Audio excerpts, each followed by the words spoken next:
Di ara, ito na yung WL Ford Everest 2014 na gita overhaul natin. Kasi gikalintura lagpas 350 ang init. Naabutan tayo dito ng gabi.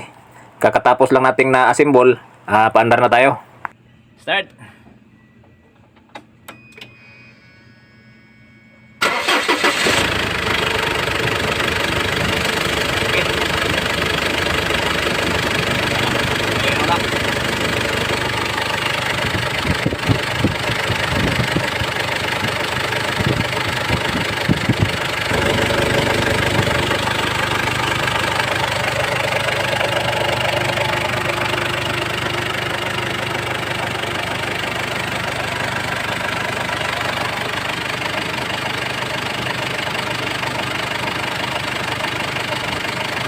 Ayan, kita natin na okay na, malinaw na.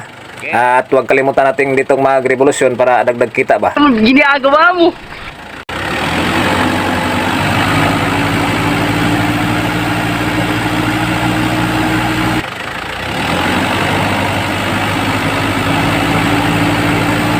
Up!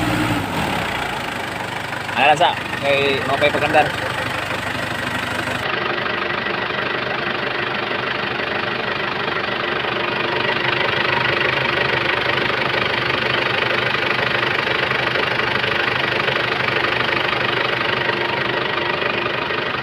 At siyempre, huwag kalimutang i-check ang lipstick, baka may halo ng tubig ang oil. Dahil sa okay na, magtagtamsat ng kamay na walang panghinaw.